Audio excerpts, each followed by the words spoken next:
Bonjour les amis, comment allez-vous? J'espère que vous allez bien et que vous avez la forme. Bienvenue dans cette nouvelle vidéo. Comment écrire une lettre de motivation?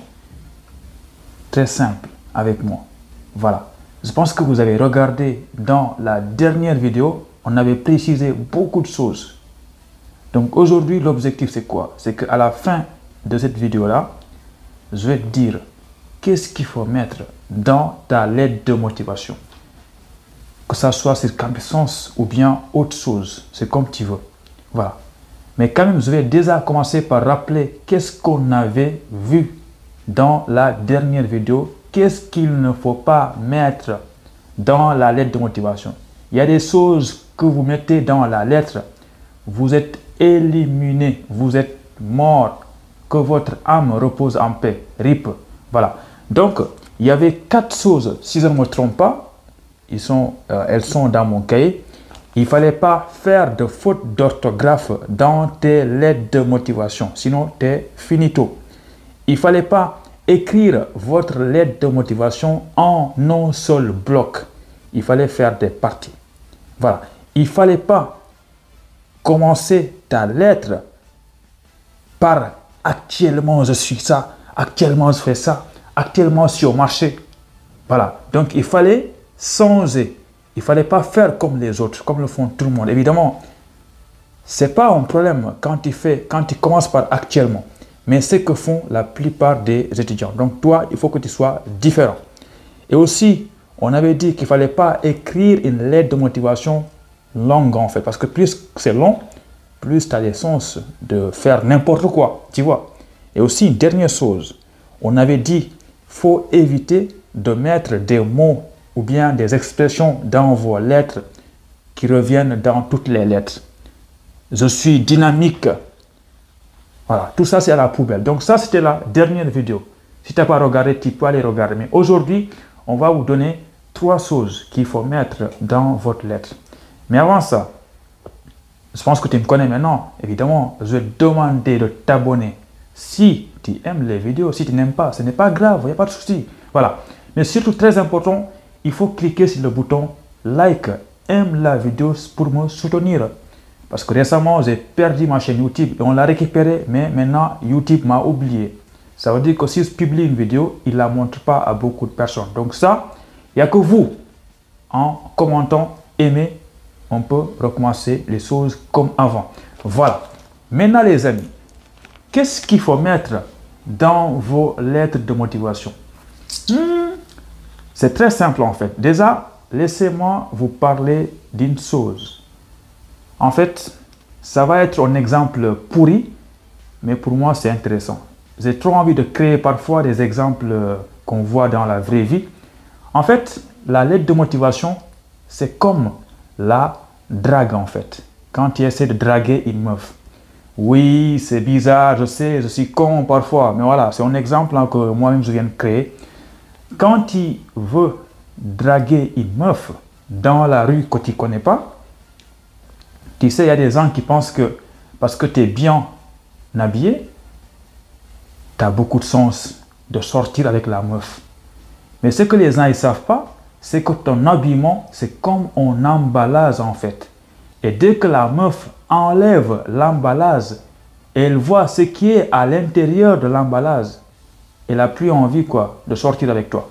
Qu'est-ce que je suis en train de raconter là? En fait, avec les meufs, tu peux bel et bien avoir un costume, cravate, bien habillé, tu sens bon. Mais dès que tu viens vers la meuf, peut-être qu'elle sera attirée. Mais quand tu commences à parler, c'est là la partie importante. Parce qu'il y a une manière de commencer, d'aborder une meuf. Elle n'aura plus envie de continuer avec toi, même si tu es bien sapé. Et c'est exactement la même chose avec la lettre de motivation. Quand tu envoies une lettre de motivation à une université, il faut prendre ça comme une technique de drague en fait. Donc toi, qu'est-ce que tu veux? Tu ne veux pas sortir avec l'université, mais tu veux que l'université te prenne en fait. Donc il faut que tu dragues l'université en fait. Et là aussi, quand je parle de draguer, si on regarde tes notes, ton dossier, on peut bel et bien voir que lui, il a de bonnes notes en fait. il a des moyennes de 15, peut-être 16. Ça, c'est l'emballage. Mais une fois que ton dossier est arrivé aux écoles, il reçoit l'emballage, il ne te connaît pas. Et maintenant, tu envoies la lettre de motivation. Et maintenant, ils vont enlever l'emballage. Ils vont regarder ta lettre. C'est qui ce mec-là? Il a 16, 19. Évidemment, c'est possible que toi, tu as un bon emballage, tu as un bon dossier et que la lettre, c'est n'importe quoi. Du coup, tu as un refus. Tu ne comprends pas pourquoi. Voilà. Excuse-moi, c'est un exemple pourri, mais je pense que tu as compris. Donc, le premier point, c'est quoi? Si tu veux être accepté dans une université, il faut éviter de faire ce que font la plupart des étudiants. Parce que quand on parle de draguer une meuf, tout le monde fait la même chose. Coucou, salut, ça va, t'es mignonne, t'es belle. Mais ça, c'est des choses qui reviennent tout le temps. Tous les mecs répètent ça. C'est pourquoi maintenant, c'est compliqué de draguer les meufs, quoi. Parce qu'elles entendent tout le temps la même chose. Mais il faut que tu sois différent, en fait. Il faut que tu fasses des choses que personne ne fait. Et la lettre de motivation, le premier point, c'est de créer une connexion entre toi et l'université, en fait. C'est-à-dire que quand tu écris une lettre, dans la première partie, il faut déjà essayer de créer une connexion. Et quand on se dit une connexion, c'est entre toi et l'université, en fait. Là, je vous avais dit qu'il ne faut pas venir balancer des phrases telles que « je suis actuellement en licence 5 »,« je suis actuellement en master 6 ». Ça, on s'en fout. Là, tu es en train de parler de toi, en fait, quand tu fais ça. On s'en fout de ça. La première chose à faire, tu crées une connexion entre toi et l'université. Comme ça, quand on lit la lettre, on voit déjà que là, il y a une connexion entre lui et nous, le candidat et nous, responsable de formation. Qu'est-ce que c'est que tout ça? Comment créer une connexion entre toi et l'université? En fait, si tu veux créer une connexion entre toi et l'université, il n'y a pas 1000 options, hein. Il n'y a qu'une seule option. Je vous avais toujours dit que quand tu postules dans une université, il faut faire des recherches en avance. Donc, qu'est-ce que tu vas faire ici pour créer la connexion? Il faut avoir des informations de l'université que peut-être Moussa n'a pas, que Ahmed Fatou n'a pas, que Binta n'a pas. Il n'y a que toi qui as ces informations-là. Pourquoi il n'y a que toi qui as ces informations? Parce que moi, je te fais confiance. Je sais que tu n'es pas comme les autres. Toi, tu fais des recherches. Il faut aller dans la plateforme ou bien dans le site. Les universités, ils ont des brochures, je ne sais même pas comment on appelle ça, des documents où ils expliquent le contenu de chaque formation. Tu vas récupérer ces informations-là et c'est avec ça que tu vas aborder ta lettre, en fait, pour être sûr à 100% que tu es différent des autres. En fait, quand tu choisis l'université de Nantes, par exemple, tu choisis Nantes, toutes les universités en France, comme je l'ai dit, elles offrent une formation de qualité. Mais c'est impossible que les universités en France soient toutes les mêmes. Ce n'est pas possible, ça. Il y aura forcément des différences. Quand tu fais des recherches dans le site de l'université de Nantes et tu compares ça à l'université de Montpellier, il y aura forcément des différences dans toutes les universités en France. Et maintenant, qu'est-ce que tu vas faire? Il faut que tu essayes de repérer les différences qu'il y a. Et maintenant, tu vas prendre une chose que l'université de Nantes que tu as choisi propose. Ça peut être une matière, ça peut être un module, ça peut être une activité, je ne sais pas moi. Mais il faut que tu essayes de mettre en avant cette chose-là que Paris ne propose pas ou bien que Montpellier ne propose pas. C'est avec ça que tu vas commencer ta lettre, en fait. Je ne vais pas tarder à vous donner un exemple dans une autre vidéo, comment faire ça. Mais retiens juste une chose. Il faut créer une connexion entre toi et l'université. Il faut les montrer que en faisant beaucoup de recherches dans beaucoup d'universités, pas que leur université, tu as fait beaucoup de recherches dans beaucoup d'universités différentes, mais tu as remarqué qu'il y a une chose qui te passionne, il n'y a que eux, il n'y a que cette université-là qui va te permettre de faire ça, en fait. Je pense que tu as bien compris cette partie-là. Donc, c'est la meilleure façon d'aborder une lettre de motivation. C'est ça, créer une connexion entre toi et eux. Voilà. En faisant ça, tu es en train de montrer à l'université que l'université est importante à tes yeux. Toi, tu as fait beaucoup de recherches dans d'autres universités, mais tu n'es pas convaincu, en fait, d'aller là-bas. Il n'y a que eux qui pourront t'aider à atteindre un objectif professionnel. Voilà. Je pense que tu as bien compris, Moussa. Et n'oublie pas de me laisser un petit like et surtout abonne-toi. Donc, Donc ça, c'est le point number 1. Maintenant, tu vas me dire, c'est quoi le point number 2? Le point number 2, qu'est-ce que j'ai marqué? Qui vous êtes? Montrez que vous êtes le bon candidat. Raison. En fait, dans ta lettre, une fois que tu as créé une connexion, il y a une deuxième partie en fait, un deuxième paragraphe. Là, je te conseille maintenant de parler un peu de toi. Si tu veux, tu peux essayer de te vendre en fait. Et là, c'est ici que tu pourras parler de tes compétences en fait. Qu'est-ce que tu sais faire? S'il vous plaît, ne me parlez pas de « je suis dynamique »,« je suis active »,« je suis motivé ». Tout ça, finito. Là, si vous avez des compétences, si par exemple vous avez postulé dans une formation en informatique, c'est ici qu'il faut parler de ce que vous faites actuellement ou bien ce que vous avez fait les dernières années. Vous parlez de toutes vos compétences. Si vous êtes en L3 informatique, c'est ici que vous allez parler des programmes, des langages de programmation que vous avez fait à l'université, langage C, Python, JavaScript, je ne sais pas moi. C'est ici que vous allez parler de vos qualités pour montrer qui vous êtes. Pourquoi vous postulez dans cette université-là? Qu'est-ce que vous voulez? Voilà. Donc ça, c'est la deuxième partie. Montrer qui vous êtes. Vous êtes qui? Parce qu'on ne vous connaît pas. Qu'est-ce que vous savez faire? Vous voulez faire le droit? Qu'est-ce que vous savez faire déjà? Parce que vous êtes actuellement à l'université. Qu'est-ce que vous savez faire? Et ça fonctionne pour toutes les formations. Je vous conseille de faire ça comme ça. Dans cette deuxième partie. Qui vous êtes? Qu'est-ce que vous savez faire? Quelles sont vos compétences? Voilà. Ça, c'est la partie number 2.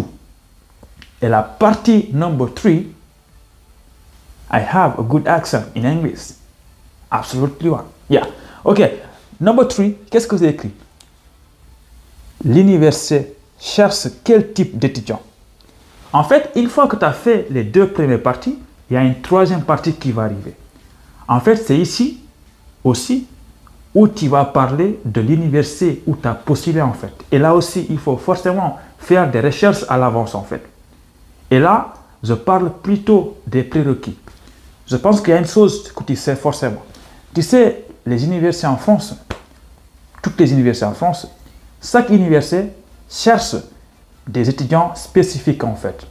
Tu sais, quand tu vas sur Parcoursup, tu verras la partie fiche de la formation, ils vont marquer beaucoup d'informations. Nous, on cherche quel type d'étudiants. Il y en a qui te disent, nous, on cherche des bacs L, nous, on cherche des bacs S, bacs économie, je ne sais pas quoi et quoi. En fait, c'est ça en fait. Chaque université dit ça dans leur site. Qu'est-ce qu'on veut comme étudiant? Et maintenant, toi, avec tes recherches que tu as fait dans le site de l'établissement, ou bien tu as envoyé au mail, je ne sais pas comment tu as fait, parce que moi, j'ai fait beaucoup de vidéos au début de l'année pour vous expliquer qu'est-ce qu'il faut faire. Je pense que vous avez regardé. Et une fois que tu as fait toutes ces recherches-là avec les prérequis de chaque établissement, c'est dans cette troisième partie où tu vas parler de tout ça. Le but, c'est quoi? C'est de montrer à l'université que tu connais bien ce qu'elle propose, que tu connais bien quel type d'étudiant l'université cherche en fait. C'est ici où tu vas parler de ça et montrer que toi, tout ce que l'université veut, exige, voilà, tu remplis toutes les conditions. C'est exactement ce qu'il faut faire dans la troisième partie. On va résumer un peu. La première partie de ta lettre, tu vas créer une connexion entre toi et l'université avec tes recherches que tu as fait. Et la deuxième partie, tu vas te vendre en fait. Tu vas montrer que tu es le bon candidat en parlant de tes compétences actuelles, de tes expériences, de tes qualités, je ne sais pas moi. Si tu sais draguer, parle de tout ce que tu veux. Voilà, je rigole. Hein? Et la troisième partie, tu vas essayer de montrer à l'université que tu es un bon candidat en parlant de ce que l'université exige. Et montrer pourquoi tu es le bon candidat en fait. Voilà, donc ça c'est la troisième partie. En gros, les trois parties que je vous ai citées là, c'est les parties les plus importantes dans une lettre de motivation si tu postules dans une université. Tu ne peux pas écrire une lettre, Moussa, sans mettre ces trois parties-là. Voilà. Je pense que tu as compris. Maintenant, peut-être il y a une dernière partie. Évidemment, là, je ne suis pas en train de parler des phrases de politesse, tout ça. Ça, je pense que vous le savez. Avant d'écrire le début, il faut faire une phrase de politesse en haut et tu fais tes trois parties-là. Et il y a une dernière partie très importante, très simple. ce que j'appelle déclaration finale en fait. C'est la déclaration finale. Quand tu as fini de draguer une meuf, évidemment, l'objectif, c'est d'avoir un rendez-vous après. Je ne sais pas moi, il y en a qui prennent le numéro, d'autres les snaps, d'autres qui laissent une phrase qui donne envie à la meuf de revoir le mec. C'est à vous de vous débrouiller. Je ne suis pas un expert en drague. Mais ici aussi, concernant votre lettre de motivation, il faut faire une dernière phrase qui donne envie à l'université d'en savoir plus sur vous. Là, encore une fois, je ne suis pas prof de français. Ce n'est pas moi qui va vous créer cette phrase-là. Mais débrouillez-vous. Cherchez une phrase que vous mettez à la fin de votre lettre de motivation qui donne envie à l'université de vous prendre en fait. Voilà. Donc ça, c'est trop théorique tout ce que j'ai fait là.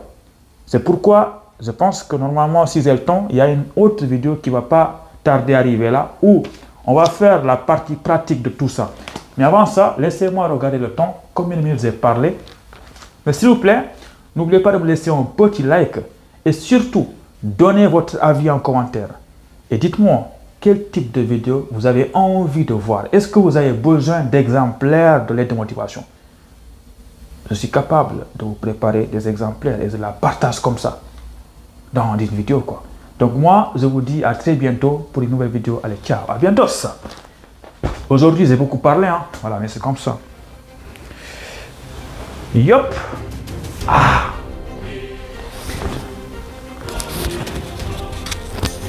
Et imagine, tu fais une vidéo, à la fin, tu remarques que le micro n'était pas activé. J'espère que ça a fonctionné le son.